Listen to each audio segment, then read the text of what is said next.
Good day. My name is Abigail Flores from Universidad Autónoma del Estado de México, and this talk is about the use of three methodologies to observe the production of complex words and morphological awareness in learners of English in universities from Mexico. And these studies were financed by Consejo Nacional de Ciencia y Tecnología. Morphological awareness is the mastering of morphological processes of word creation, which is reflected in learners' production of complex words and their ability to identify and manipulate the components on these words.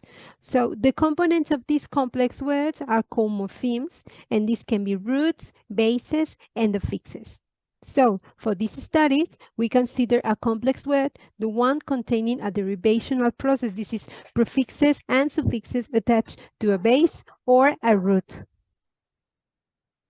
Such as we have here, unclear, containing the prefix on plus clear, clearly, containing the suffix li plus clear, and unhappiness, containing the prefix on, the suffix ness, plus the base happy.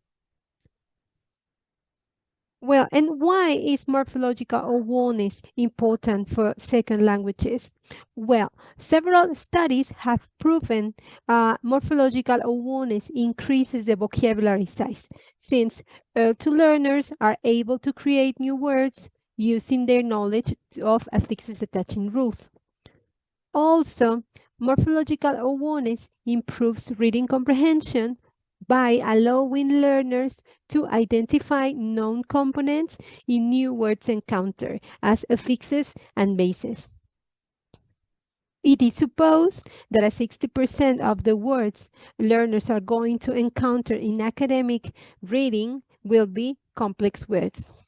And finally, morphological complexity as part of lexical complexity is one of the measures considered in automatic text assessment. So we could say that morphological awareness is closely related to complex words production and recognition in L2 learners. And as Wilkins says, without grammar, very little can be conveyed, but without vocabulary, nothing can be conveyed. Well, and this is our model of morphological awareness. According to Tyler and Nagy, there are three aspects of morphological awareness, and this is their sequence of acquisition. So we've got the relational aspect first, which is the ability to identify morphemes and know their meanings. So we can see in the examples, there is a relation in the first group of words, consciousness, unconscious, conscious, and unconsciousness, because they share a base, the same base.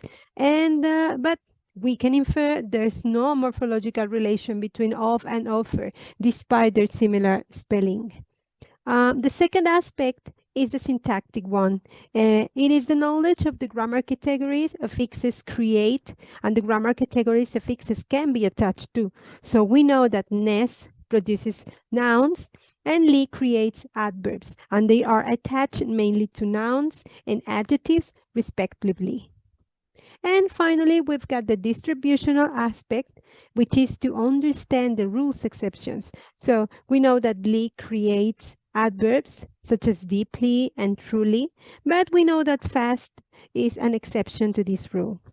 And in the case of the nouns with ness, we can create politeness and consciousness, but to form a noun with the base equal, we must use et instead.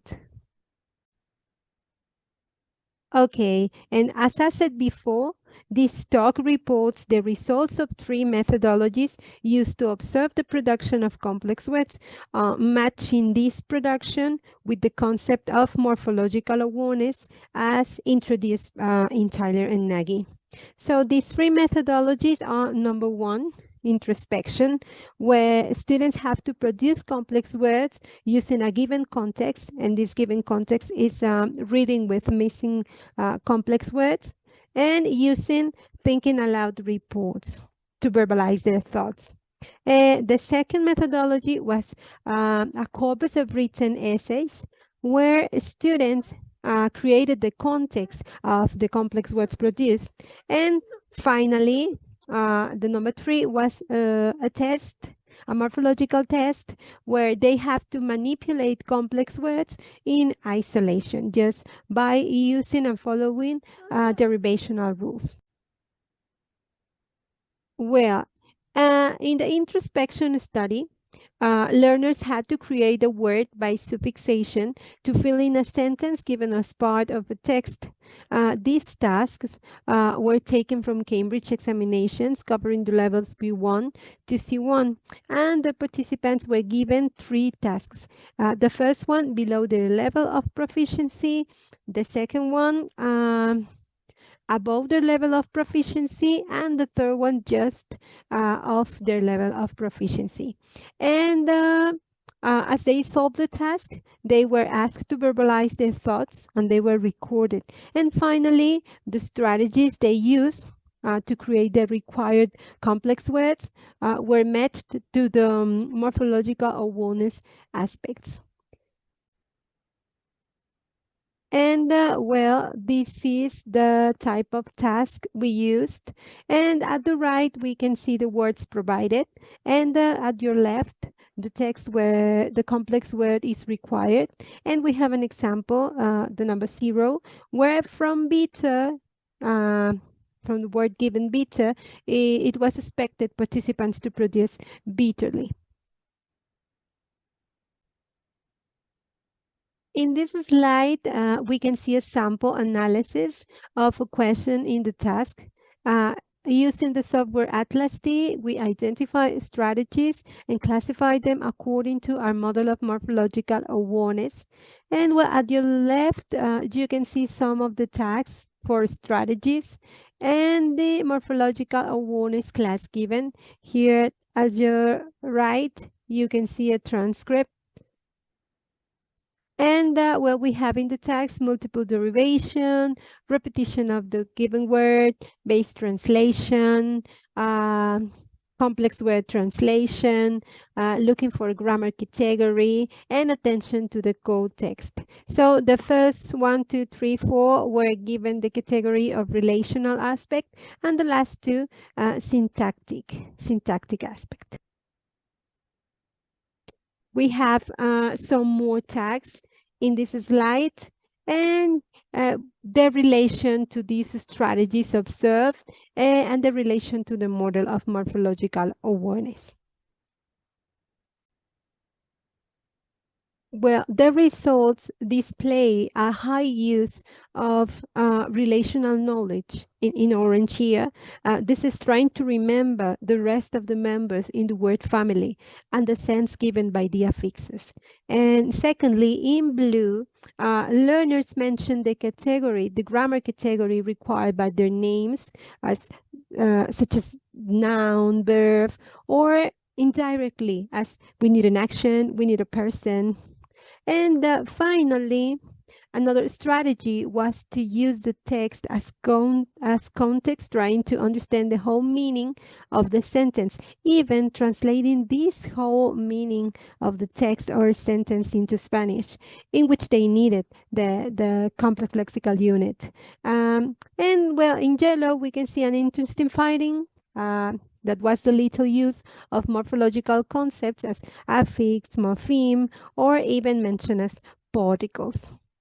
Okay, in the corpus methodology, we created a corpus of written essays using some questions from the TOEFL examination. In 25 minutes, they have to write an essay with no support materials, dictionaries, or web pages. And this resulted in a total of 156 essays and 25,000 tokens and 2,700 complex words in this corpus. And we picked up the complex words and the suffixes in them using a reference list of 153 suffixes adapted from Morphoquantics corpus, Oxford English Dictionary, and Stein list. This is a suffix manual analysis sample. We created a word ending list using the software Anconc from Anthony Lawrence. And then we manually selected the complex words and the suffixes using a table like this. And we manually check every single complex words and we eliminate undesired words and add some special comments when required. As you can see in the table at your right, we have the analysis of the morpheme able used to form adjectives.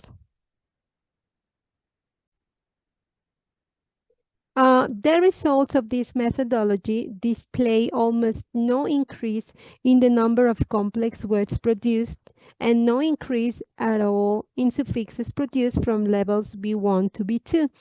But we can see a decrease in C1 production of complex words. And despite this decrease, we can notice the increase in the number of suffixes produced. This could mean, before gaining knowledge of more derivative suffixes, L2 learners acquire knowledge about the distribution of these suffixes. They gain more and more bases to attach these suffixes to. And our last methodology was to test the receptive and productive abilities related to morphological awareness. So we use the same morphemes found in the previous corpus to use them in isolation. We created a test in 4 sections, matching these sections with our model of morphological awareness introduced at the beginning. So this resulted in 2-hour approximately timing with 4 sections and 126 items. And the participants were 121 students. And well, in this case, to build this test, this morphological test, we divided our model of morphological awareness into more operations. So the relational aspect was divided into 2 operations, which is sensitivity, the first one, the recognition of the morpheme boundaries or segmentation. And the second one was semantic, which is the knowledge of the meaning that is adding this suffix or prefix to the base. Okay, here we have some sample questions. Oh, I apologize, this is in Spanish. This is a screenshot of the actual test. In this first picture, we can see some questions about explaining the meaning of suffixes. Students have to explain the meaning of suffixes. The second is about guessing the grammar category of known words, but using real suffixes in them. And the third one is about adding more complex words that share the same derivational suffix. Again, we classify the results into levels of proficiency and morphological awareness aspects. And well, scores fell between 50 to 70% of accuracy, with some variations showing a higher level of morphological sensitivity, followed by almost same scores in distributional and semantic operations, at the lowest level in the recognition of syntactic properties of suffixes. This confirmed the acquisition of relational properties first, but place the knowledge of exceptions secondly, maybe by knowledge of members of the same derivational family, and syntactic knowledge was placed at the end.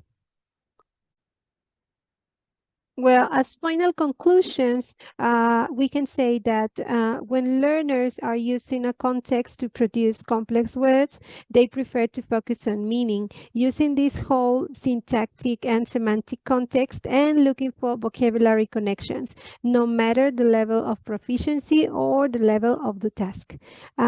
Second, when they create the context to produce these complex words, they do not produce more complex words, but the complex words they are producing contain a wider variety of combinations and suffixes. So they seem to be very aware of the structure of the complex words they are creating. And finally, with no context given, when learners have to make use of morphological analysis to produce a complex word, they do it, and they do it very well, with a 62% of accuracy. And as some recommendations for teaching, we can say that it could be helpful to teach words in context and to teach groups of words instead words in isolation, words sharing bases, roots, and suffixes so they can make vocabulary connections and realize about patterns and irregularities. And well, as the main limitation of this study, I have to say that we didn't use the same learners for the three methodologies. So it could be really helpful to use the same learners in a longitudinal study following the same three methodologies. And well, these are some of my references, and many thanks for your attention.